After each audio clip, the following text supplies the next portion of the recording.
नमस्कार, मैं बीना कुमारी। आज चर्चा आईआईटी वाले को भी नौकरी के लाले पड़े। जी हाँ, आपने सही सुना। जिस आईआईटी में प्रवेश पाना किसी सुनहरे सपने से कम नहीं होता है। देश के कठिनतम परीक्षाओं में से एक होता है आईआईटी में प्रवेश पाना। बच्चे कड़ी मेहनत करके, साथ में माता पिता का भी मेहनत होता है, तब जाकर एक अदद सी सीट मिलती है। जिस आईआईटी में एडमिशन होना सुनहरे भविष्य की गारंटी माना जाता था, वहाँ भी एक अदद नौकरी के लाले पड़े हुए हैं। आखिर इसका जिम्मेवार कौन है? आखिर वह विकास का कौन सा मॉडल है जिसमें आईआईटी के बच्चों को नौकरी नहीं मिल रहा है और इस खबर को बखूबी आपसे और हमसे छुपाया जा रहा है। हमें इस भ्रम में रखा जा रहा है कि हम तेजी से विकास कर रहे हैं। विकास हमेशा रोजगार लेकर आता है। चुनावी माहौल है। आईआईटी इंदौर में से आ रही खबर आपको निराशा देने वाली है, खासकर उन लोगों को जिनको लगता है कि पिछले 10 साल में भारत मोदी जी के नेतृत्व में तेजी से विकास कर रहा है। 5 ट्रिलियन की अर्थव्यवस्था बनने जा रहा है। मोदी जी भारत को विश्व की महाशक्ति बनाने के राह पर हैं। अंग्रेजी अखबार इकोनॉमिक्स टाइम में छपी खबर के मुताबिक देश में बेरोजगारी का आलम यह है कि आईआईटी में पढ़े युवाओं को भी नौकरी के लाले पड़े हुए हैं। साधारण इंजीनियरिंग कॉलेज मैनेजमेंट से पढ़ने वाले बच्चों के प्लेसमेंट का आलम क्या होगा जब आईआईटी में पढ़ने वाले बच्चों को भी 50 से 40 हजार की नौकरी नहीं मिल पा रही है। टीवी पर विकास का जो भी डंका बज रहा हो, पर सच्चाई यही है कि रोजगार की भारी कमी है। युवा हताश है, पर हिंदी के अखबार देश में भयावह बेरोजगारी की तस्वीर नहीं दिखा रही है।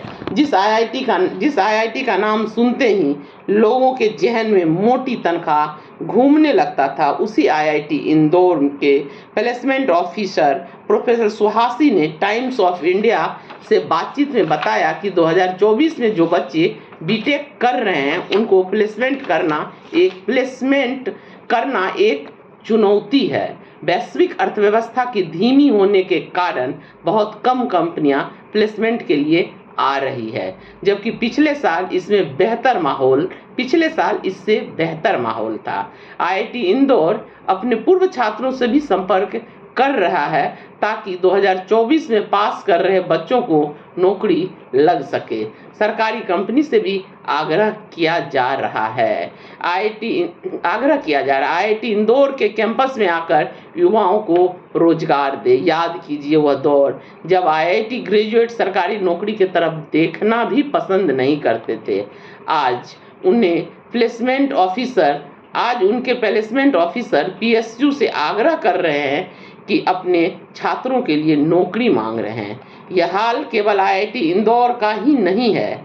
आईआईटी मुंबई में आलम यह है कि जो कंपनी पिछले साल 5 से 8 बच्चों को चयन करती थी, 2024 में 1 या 2 बच्चों को चुन रही है।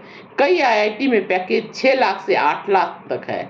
आईआईटी खड़गपुर में स्पेक्ट्रम टेक्नोलॉजी एवं सर्टल लैब के 3.6 लाख से 6 लाख तक की सैलरी ट्रेनी इंजीनियर को दिया है। स्काई रूट और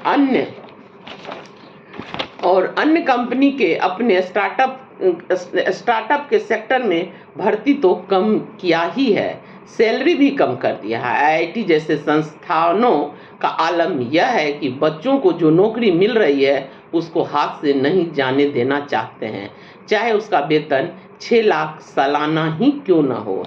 एक नौकरी हाथ में रखकर दूसरे नौकरी की तलाश कर रहे हैं। आईआईटी मुंबई ने तो 6% बच्चों को प्लेसमेंट हो ही नहीं पाया था, जिसको आईआईटी मुंबई ने खुद बताया था।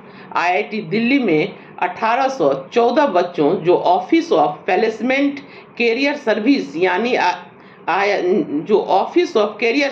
यानी आईआईटी दिल्ली के प्लेसमेंट सेल में रजिस्टर्ड थे, उनमें से 40% को अप्रैल की शुरुआत तक नौकरी नहीं मिली थी।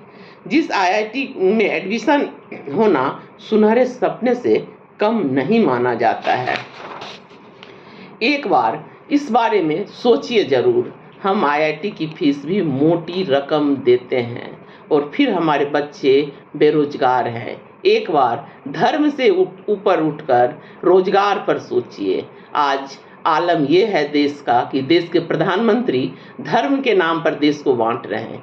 एक बार आप अपने प्रधानमंत्री से रोजगार पर चर्चा कीजिए, उनसे बात कीजिए कि आप रोजगार पर बात कीजिए। वो खुली मंच से धर्म की बात करते हैं, जो सही नहीं है। हमारा युवा आईआईटी जैसे पास किए हुए युवा भी हमारा भटक रहा है, जिसका भविष्य देश के लिए यह भविष्य ठीक नहीं है।